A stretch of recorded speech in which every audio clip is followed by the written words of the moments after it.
Hi everyone, welcome to Marianne's Mystic Mentions. I'm Marianne.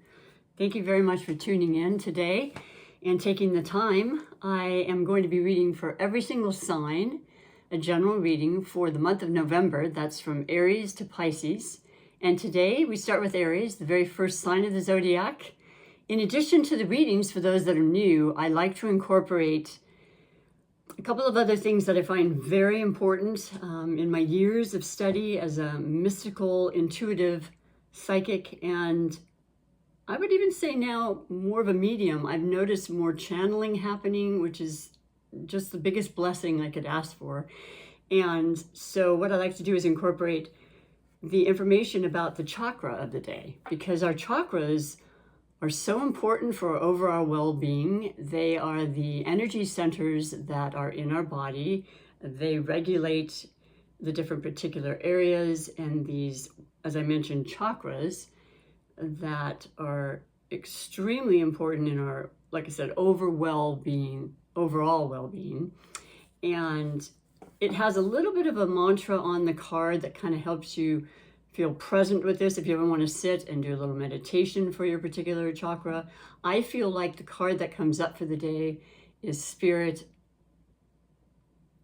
gently reminding us or allowing us to focus on that chakra for reasons that can be explained as we go along.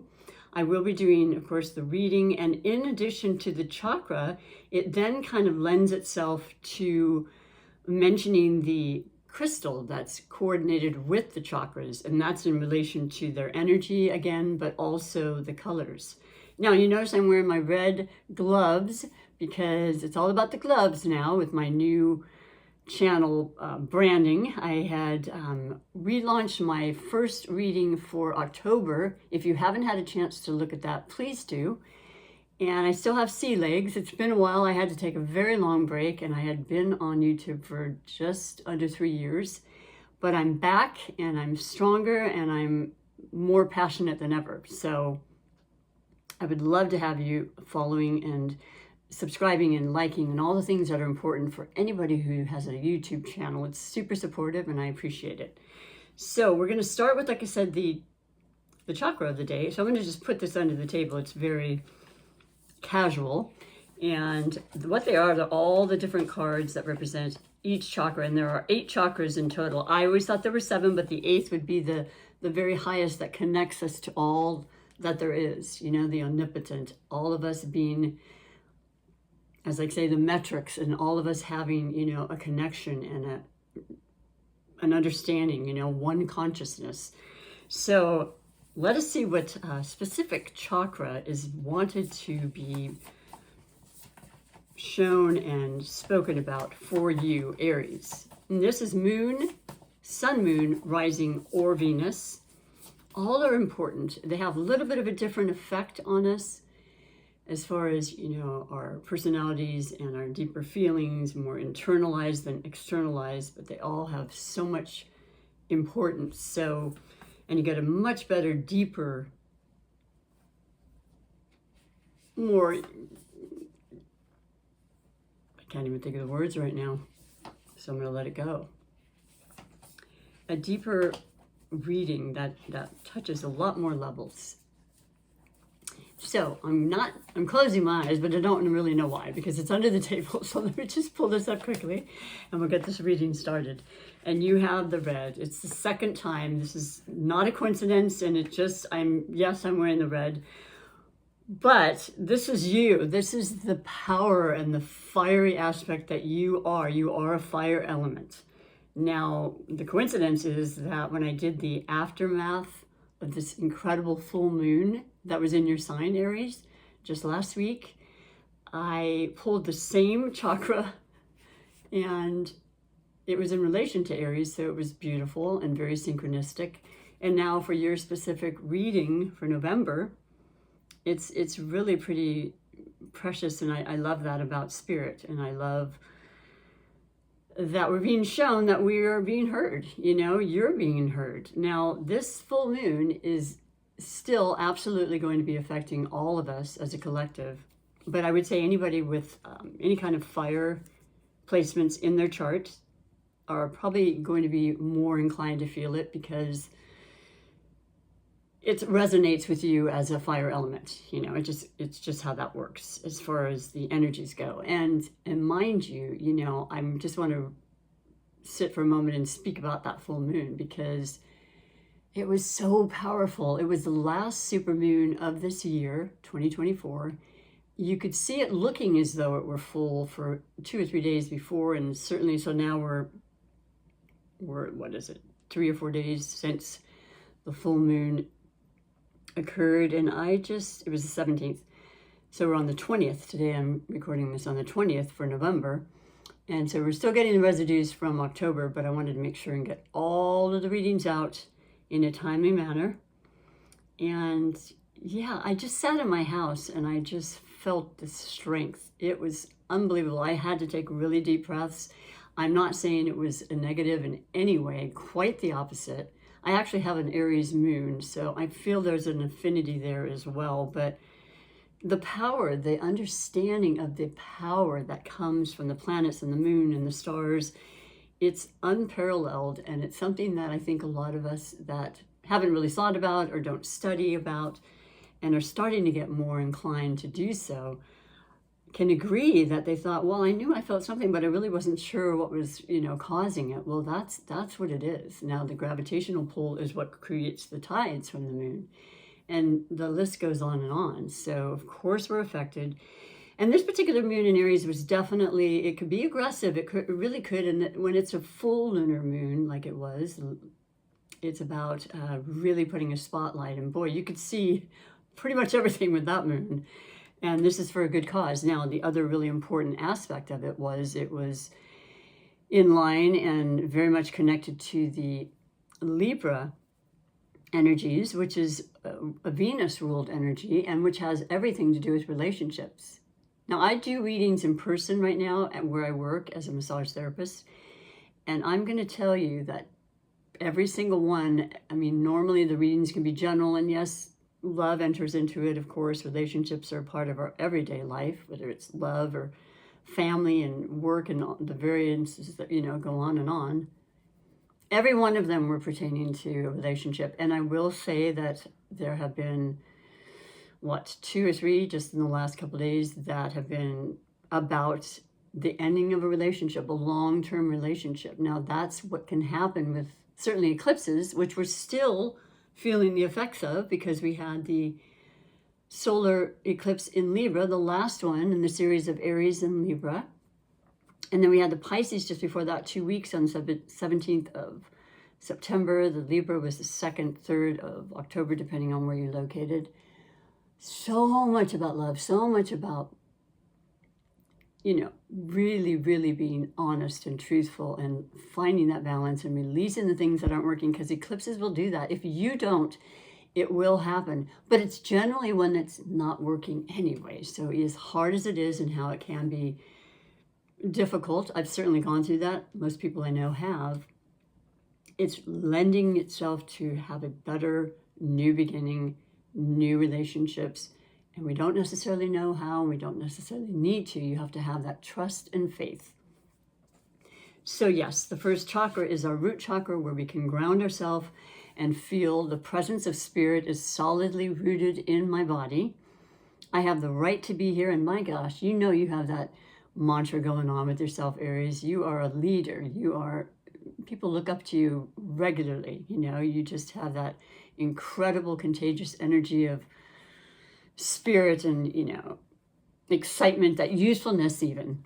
I have the right to be here, and my life is abundant with love, comfort, and vitality. Say that as often as you can, and you will be so amazed at how that's exactly what starts to create. It's basically the law. I'm sure you've heard of the law of attraction. It's what we think and what we speak and what we create on a daily basis. But you can actually create it exactly as you want and need it to be. I always write things down on new moons and full moons. I find that to be even more potent and powerful in creating our manifestations. So yes, we've gotten the root chakra again. So I feel like this is just a way of spirit saying, make sure that you feel that way whenever you're feeling a little bit off center or whatever. Just take the time to stop, be alone for even a minute. It could be a minute's worth of time when you really center yourself and speak these words, because the foundation is everything. It's what creates all the other energies coming upward with the chakras. So I love that for you. And then in addition, like I said, it does lend to a chakra root, it lends to a particular crystal. And normally it would be the root chakra crystal, which is the red jasper. And I did, once again, wear that and was explaining that. So what I'm going to do is just change it up a little bit more versatility for you, okay? If you happen to watch the last aftermath video. And I'm going to shake them up in here. And then I'm going to show you this really, really cool thing that I really appreciate, and hopefully you will as well. So I'm tossing these around, and the one that's come up first is the third eye. Oh my goodness, I love the third eye. It's the purple. Well, if anybody knows me, and you can kind of see it, purple has always been my color from a very, very young age. I love it when I'm at work and people come in purple. I'm like, oh my gosh, you love purple. But also it's important because it represents the amethyst, which is right here, that I always have nearby. I always have in my pockets. There's so many variances of them. It's a protective crystal, and it definitely has to do with the third eye, which is our ability to see and perceive and go beyond the ordinary worldly thing. It goes into the unseen, okay, and the senses, beyond the senses. And in the latter part of October, of course, is always when the veil is very, very thin, before Halloween. So I'll read to you what it says specifically. It says, insight, dreams, and intuition. Your intuition is much stronger as well.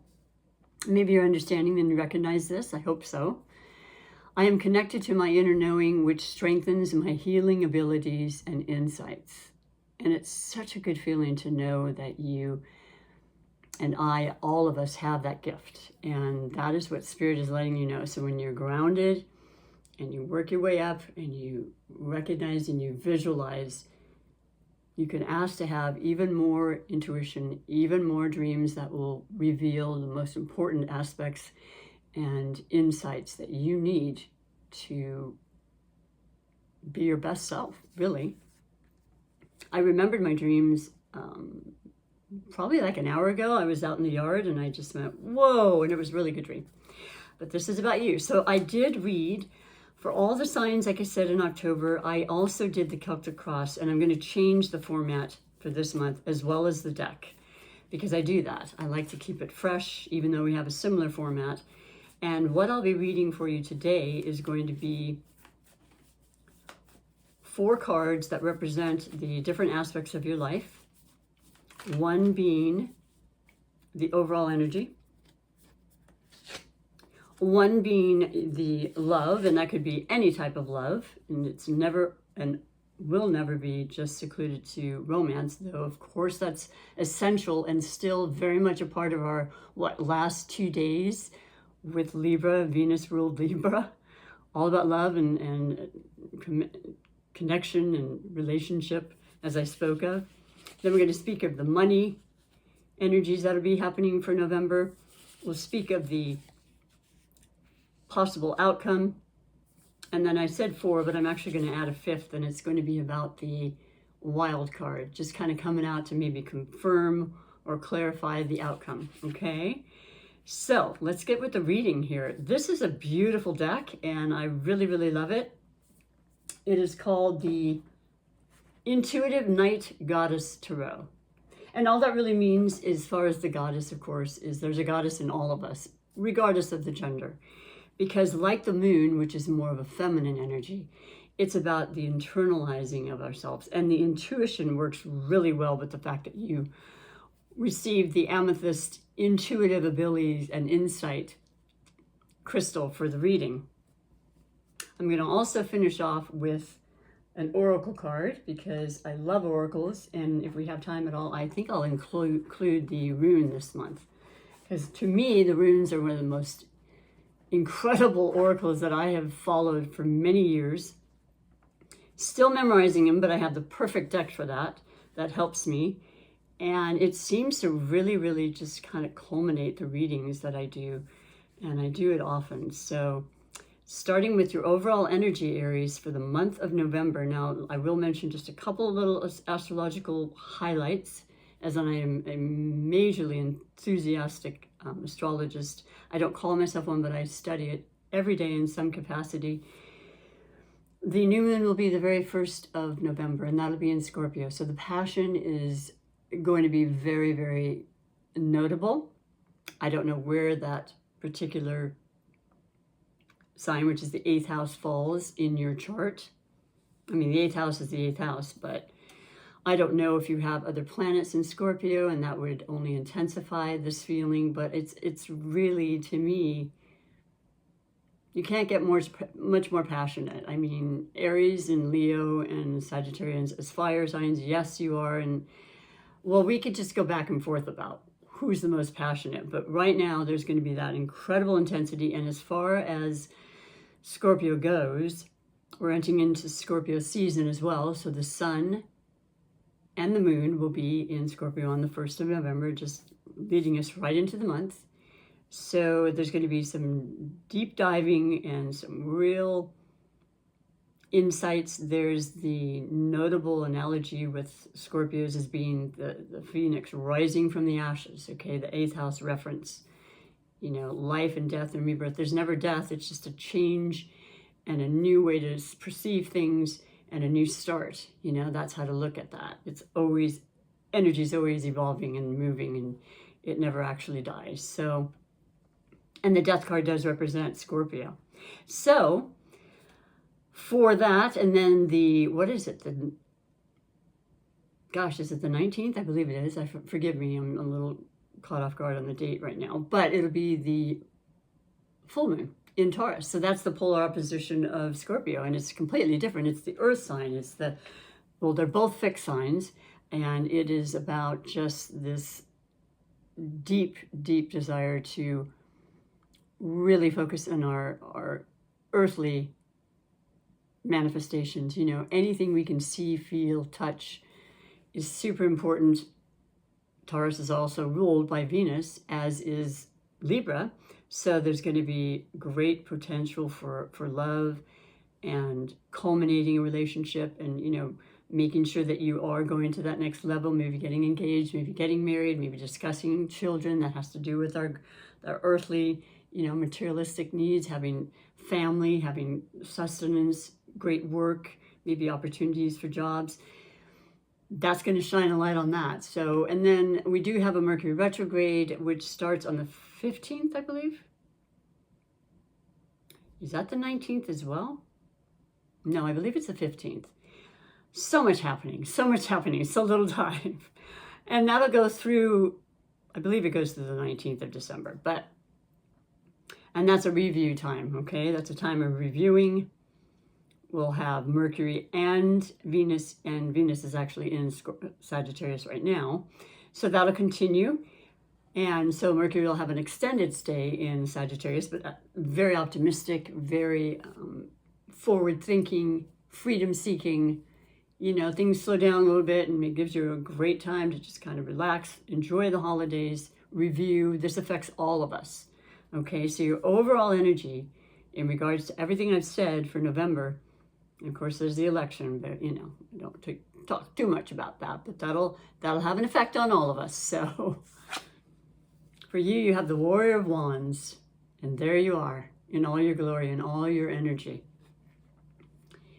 And yes, that's a knight. That represents the power is very much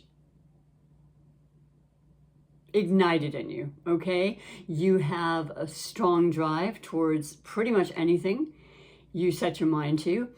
I, once again, will repeat, and I think it bears repeating, that you are extremely capable and very, very forthright about your ideas. You are a leader. People look to you. You like to help others. You have a huge heart.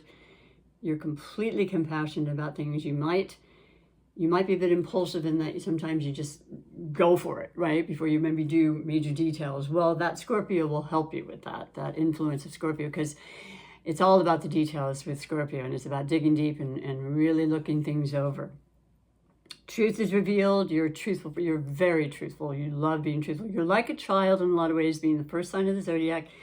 You know, you kind of want to always have fun too. You always have to allow for fun, and you're very, very generous with people. So there you are, being who you are and just leading the way, Aries. You feel confident in doing that, and people really love you for that.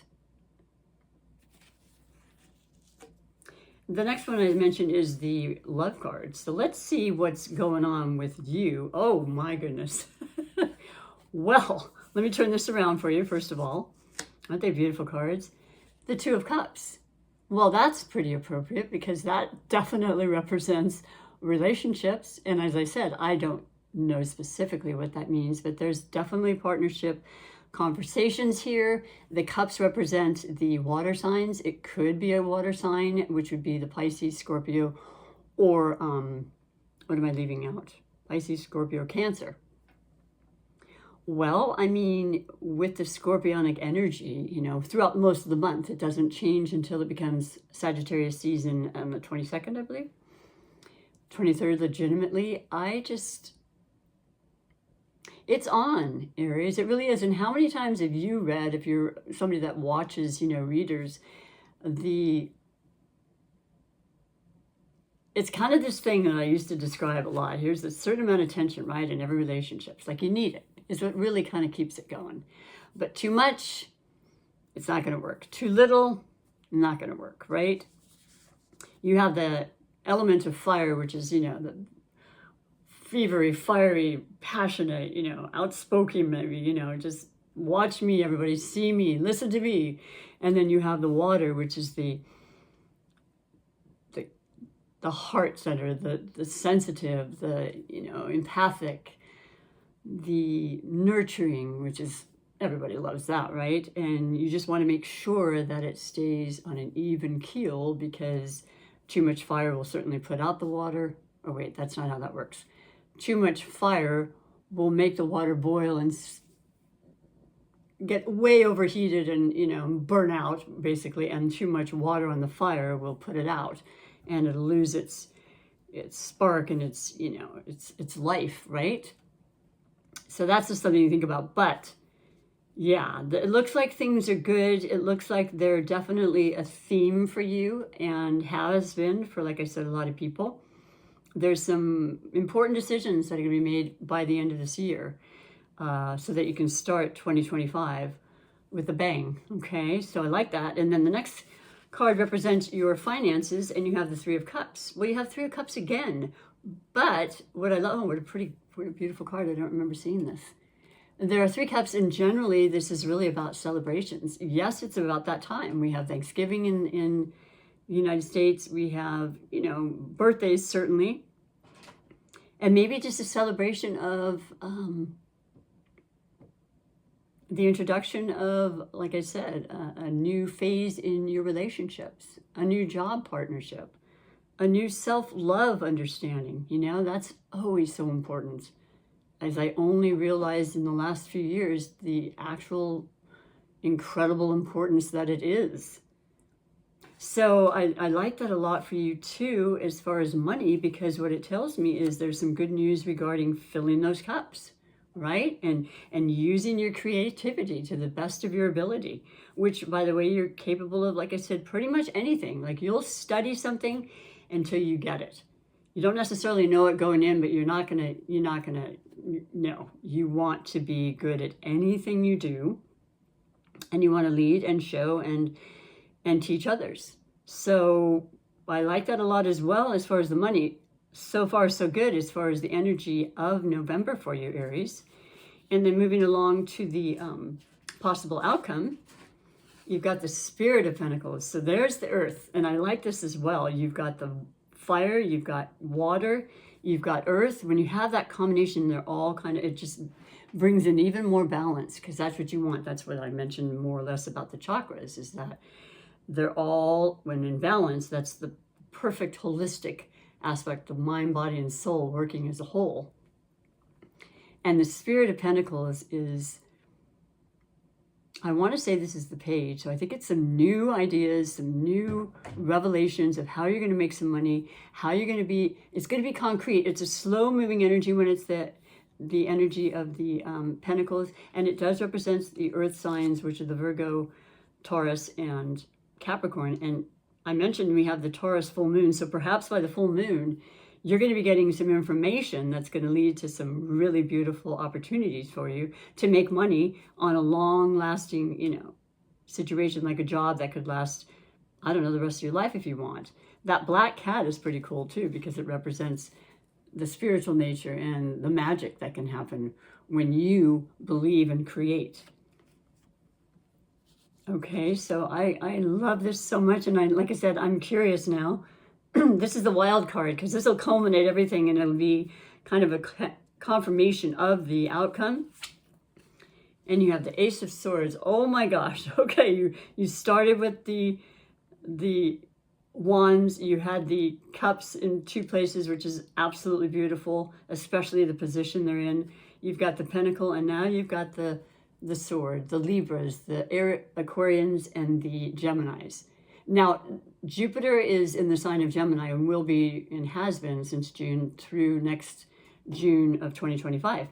It did retrograde, as many of the planets will be by November, as it does yearly. However, a couple of them will be stationing forward as well. I didn't mention that. There's so much to say, so little time, right? But this is fantastic. This is another ace that represents the ace here, in a sense, the beginning of something. You've got the knowledge, you've got the information you need from the people that you want to hear it from. It's truth, it's justified, it's, yeah, it's absolutely beautiful. So new things, new transformation, all these eclipses, like I said, we'll be feeling for months now still. I mean, I mentioned everything I did, but we're still getting the residual and will until, like I said, certainly your last eclipse that'll happen in March in your sign, Aries. I would love you to share with me what you have been experiencing, because I have stories and books I could write about. We all transform, we all have changes every day of our lives and every year, but this one has been really, really so much more notable in individual lives and readings I've done, but definitely as a collective too. And it keeps going. So more to say, of course. I will finish with what I love is one of the, let me do what I told you I was going to do. Do I have it here? I don't. I apologize. I will incorporate the runes, but they're not here. They're at my office where I do readings. So if you're interested in reading, I would love very much to accommodate you. What I'm doing right now is I do them live. If you happen to have the opportunity, you can go to my website, which is a link below, and set yourself up one. But I really think the best thing now is I'm still creating my website, and I mean, not my website, but just culminating everything in this channel, is there is the email address below, j.belly@comcast.net. Please send me a message and we will communicate that way. I think it's the most direct and simplified. So I'm going to finish with your oracle message that speaks to you, and it's a simple word or phrase that will kind of let you know what Spirit is thinking and wanting for you, or maybe you understand completely when you see what it is. This is the deck that is called the Psychic Tarot of the Heart, one of my favorites. You've got to have heart. It's our strongest, beautiful organ. It's the most intuitive. And for you, well, there you go. And this reference is to the beautiful major arcana, the Fool, and it's trust. Without trust, nothing really can occur that you really want it to. You have to believe in yourself. You have to believe in the co-creation that happens every moment with us. And Spirit, God, higher power, angels, spirit guides, all of it, all of it. I think you do have trust. I think you've come a long way, and I think you are doing extremely well. This is a beautiful reading. I hope you have a wonderful, beautiful month of November. Let me know, and once again, thank you for tuning in today. Until next time, bye for now.